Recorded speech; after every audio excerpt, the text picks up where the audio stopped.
If you are looking for an all-in-one grow tent package that will give you everything you need and nothing that you don't, then the AC Infinity AI Grow Tent System Pro 4x4 may be exactly what you have been waiting for. There is a lot to look at that comes with this kit, and it is all packed into 2 boxes. The first one is the 4-foot grow tent itself, which we will look at in a minute, and then there is this box that has everything else inside of it. We will get everything pulled out of here first, then take a look at it all piece by piece and get it set up inside the tent. Beyond the usual instruction booklets that come with everything that AC Infinity sends out, there are a pile of smaller boxes in here that we will need to get out, and it is pretty interesting just to see how they packed it all in for transport. First up is the $150 voucher that you can use at the A-Seed Company website, and we will be using this later in the year to get ourselves some seeds for the next medicinal grow we end up doing. Next up are the 8 5-gallon fabric grow bags that come with this kit. They are in 4 separate 2-packs, so there are 4 of these to set aside. After that, we have the Controller AI Plus, and this is going to control all of the other pieces of the tent once they are all plugged into it. Then we have the little box that has 8 feet of 6-inch diameter ducting and the clamps that will attach to the exhaust fan and filter. Next up, we actually have 2 boxes with the CloudRay S6 oscillating clip-on fans, which is pretty awesome. I was a little surprised as I thought that this kit only came with one of these fans, but with how large it is, 2 of them will definitely come in handy. After that is the accessories box, which comes with several bits and bobs that we will open up and take a look at in a minute. Then we are going to be pulling out the Cloudline Pro T6 exhaust fan, which we will end up using with the ducting we already pulled out and the carbon filter we are just about to pull out. Last but not least is the refillable 6-inch carbon filter, which I think is the first time that I have been able to check out one of these refillable filters. With everything now removed, let's take a look at what comes in the extras box before we start assembling the full kit. First up is the elastic trellis that will fit into the 4-foot tent perfectly.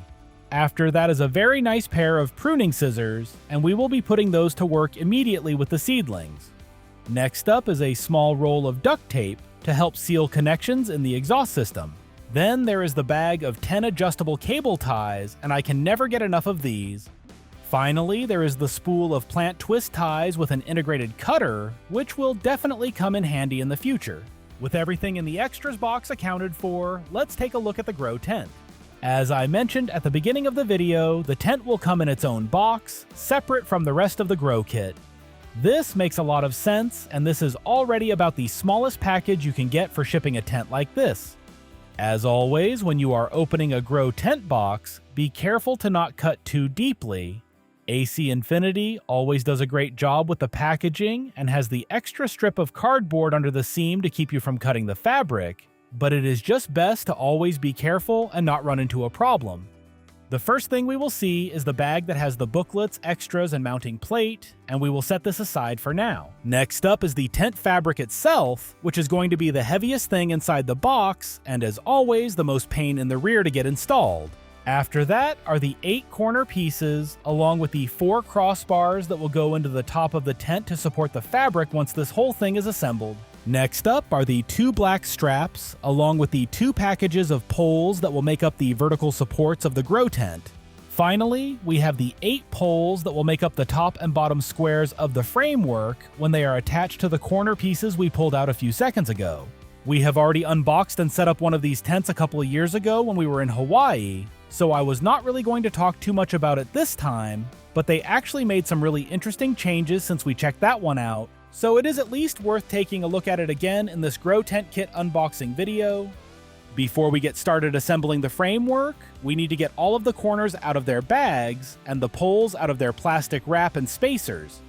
I am never fond of plastic packaging, but at least they try to keep it to a minimum. I also end up using the baggies for other projects or out in the garage, so at least those don't go to waste and will have a second life after this. The first thing to do is assemble the bottom square of the framework, and with me sitting in the middle getting it set up, it gives you an idea of just how large a 4-foot by 4-foot grow tent is. As always, make sure to place the black plastic bumpers on the corners facing either down towards the floor or up towards the ceiling, depending on if you are assembling the bottom or top square. Once the bottom square is assembled, it is time to get the uprights put in. As always, AC Infinity has markings on the vertical poles every foot, so when you put them together, make sure the numbers read from 1 on the bottom to 6 on the top. I suppose you could put them in upside down if you wanted to, but they are a lot more useful when set up the right way. Once the vertical poles are attached, it is time to get the upper corners put on, followed by the last 4 poles that will make up the top square. Note that the black plastic bumpers are facing upwards here, as that will help to keep you from ripping the fabric while it is getting placed on the framework. Once you have the fabric fully unzipped, it is time to get it put onto the framework. I do not know why I keep doing it this way with the tent stood up vertically. I know that it is easier if you lay the framework over on its side to do this, but it totally slips my mind the second that I start assembling a new grow tent, and I just end up struggle bussing my way through it, like you will see me doing here. Once the top and bottom squares are on, however, the only thing left to do is to zip the sides up all of the way from the back side towards the front door of the tent, which will seal it up and finish this part of the process. That also brings me to the most noticeable change to this tent from the last time I set one up, the front window. They have gone from the small square window that makes it hard to see the lower canopy in a big grow, to this rectangular monster with its own zipper that gives you a much better view into the entire tent without having to open up an entire door to see inside. This is a definite improvement, and one that I see myself using a lot in the future. The last thing to do in here is get the 4 upper crossbars installed, 2 going left to right, the other ones going front to back. These are an absolute lifesaver for us, as all of the cats love getting up onto the tops of the grow tents to sleep, and without these supports their fat butts would be hanging way lower in here than I would be comfortable with. Next up, we are going to unbox the controller AI Plus and get it installed onto the tent so that we have it in place to plug in the grow light and fans once they go in. The packaging on this unit is pretty fancy and very solid, keeping it super safe in shipping. In the top is the control unit itself, and you can see all of the connections on the bottom, so there is plenty of room for expandability. Below that is the setup booklet and a plastic tray that you will need to pull up and out of the way to get to the cables underneath. Under the tray is the temperature/humidity sensor, the power cable, and then a box with several extras like wire ties and rubber cable holders, which will all come in handy later. Installing it onto the tent is super simple, as it has magnets built into it that will stick it directly to the tent's metal mounting plate with no other screws or adhesive required, which is really nice. Now that the tent and controller are set up, it is time to get the exhaust fan and filter out of their boxes and installed into the tent.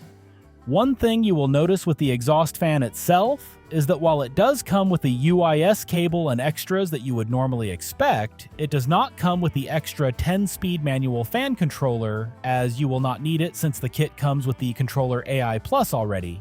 Cracking open the filter box, and on the top we have the fabric pre-filter that you can put onto the canister to catch bugs and dust so it doesn't get into the charcoal filter itself. Then there are a couple of fabric hanging straps, along with a pair of ratcheting hangers, which are good to see. After that are the scoop and funnel that you will want to use to replace the charcoal in this filter if it ever loses its effectiveness, which it will eventually. All of the cardboard pieces on the left side are just spacers to keep everything from moving and shipping, with the filter located on the right side of the box under the foam. Looking at the filter as we get it unbagged, you can see the 3 screws that are holding the top ring in place, and those are what you are going to need to loosen up when you want to replace the carbon in the filter. I am not going to worry about doing that now, but if it is something that you would like to see, let me know down in the comments, and it is something we can try out in the future. Next up, we are going to go ahead and open up the tiny box that has the duct and clamps in it, which is nothing terribly exciting, but very necessary to make the system work. With all of that unboxed, let's go ahead and get this all installed first in the tent.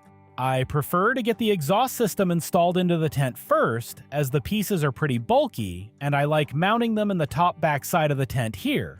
This keeps the intake at the top of the tent where most of the heat will be collected when the light is on, and also allows for the shortest ducting run to get that heat out. With the filter mounted with a pair of ratcheting straps along the back left corner of the tent, I am going to go ahead and make sure to tie up all of my extra cabling and strings as I go, as I would like this to be a very clean setup with the best airflow path possible. When you have a lot of gear inside a tent, it can get cluttered pretty quickly, and just taking a few minutes at each step goes a long way to keeping it all cleaned up and tidy. Next up, I am going to hang up the exhaust fan itself using a pair of the fabric hanging straps, as those work nicely with the flat bottom of the exhaust fan. Like last time, I am just going to friction fit the filter and the fan together, as they will not be able to move around once everything is hooked up. But this is where you could also use the roll of duct tape that came in the extras box we looked at earlier in the video. One thing to make sure to check is which way the exhaust fan is going to be moving air, which is indicated by an arrow on its body. In this installation, I want it to be sucking air through the carbon filter, into the fan, and then out the other side into the duct that I am about to hook up for that purpose. You can also hook it up the other way, which makes sense in some scenarios, but for the most part, you will want to set it up like this. Finally, I am going to cut off a 3-foot chunk of the exhaust duct and grab one of the clamps that came in the box with it. Once I have the duct slipped over the end of the fan, it is time to tighten down the clamp so that it doesn't let the duct get blown off under the positive pressure that the fan will be pushing through it. Once that part is all tightened up, it is time to just stick the duct up and out the top port in the tent, and then tighten down both of the cinch ties that are up there to make sure no light or air can get through. The final thing to do here is to run the UIS cable from the exhaust fan across the top of the tent and over to the front corner where the controller AI Plus is mounted. It doesn't matter which of the input ports you plug it into on the controller, just make sure it isn't in the power port or the one set aside for temperature readings, and you will be fine. The next thing to get set up in here is the AC Infinity Ion Frame Evo 6 grow light, and we have already checked this out on the channel a couple of years ago. Because of that, I am not going to go into the light levels or anything, just what is in the box and getting it set up in this kit. If you would like to have me run some updated numbers with the current light in the new tent, let me know, as that is something that I am willing to do if there is enough interest in it. Looking inside the extras box, we are going to see the same thing that we did with the exhaust fan. Because this kit already comes with the AI Controller Plus, there is no manual light controller included, along with the short UIS cable that was used to connect to it. You do, however, still get the mounting hardware and brackets, the long UIS cable along with the power extension cable if you want to mount the driver remotely. There isn't much required in the way of assembling the light. All you need to do is unfold it and get the driver attached to the back. That is unless you are going to mount the driver outside the tent and not on the light itself, as then all you would have to do is unfold the light and attach the power extension cable. I, however, am just going to mount the driver on the light itself using the provided brackets and screws that we just saw in the extras box. I am also going to go ahead and attach the hanging cables, as that way I will only need 2 ratcheting straps to mount it in the tent. All that is left to do now is get the 2 ratcheting hangers installed into the tent, hang the light itself, then get the power cable run over to the power strip and the UIS cable over to the controller AI Plus. Once all of those are connected up, the light is ready to go, and there are only a couple more things to check out with this kit. Now, it is time to take a look at the CloudRay S6 oscillating fan, and I actually haven't seen one of these in several years. The last one was the initial prototype that we had some failure issues with. I am curious to get this one out of the box and see what it looks like these days. It looks like we still have the fan itself, the mounting bracket, a zip tie, and the UIS cable that will connect it to the controller AI Plus. As I am looking at this unit while attaching the fan to the bracket, I can already tell that this is a lot more sturdy than the prototype that we had so many issues with. I like that the cables are not connected to the oscillating portion of the fan itself, and the bracket is so much more sturdy than the simple clip-on base that it had before. I will need to use it for a while before I can tell, but so far it seems like this is a far more sturdy fan than the ones we had in the past. Installing it in the tent is pretty simple. You just mount it on the pole, plug in the power cable, and run the UIS cable over to the controller AI Plus in the front of the tent. One issue I am running into, though, is the length of the UIS cable in this configuration. With the fan mounted in the back left corner of the tent and the controller mounted in the front right corner, the cable can barely reach as far as I need it to. The solution here is going to be to not mount it like this and to choose any of the other poles. In my case, that means moving it over to the back right corner, as both of the front poles have a GoPro camera mounted on them to capture footage, and I do not want the vibration of the fan to show up so the front poles won't work in my setup. Now that the tent is set up, the last thing we need to take a look at are the 5-gallon grow bags that the tent came with. I am not going to be using these immediately, as we are only doing garden starts right now, but eventually I am definitely going to be using these. They feel very solid, and I love the grommets that they have punched in around the edges to make it easier to train your plants in the veg stage. That is going to make things super easy, and I am really looking forward to trying them out. A big thank you to AC Infinity for supporting the channel, and if you want to check out the AI Grow Tent System Pro 4x4 kit shown in this video, or any of their other gear for yourself, click on the link to their website in the description or pinned comment down below, and make sure to use the discount code GEEKS at checkout to receive 10% off your entire order.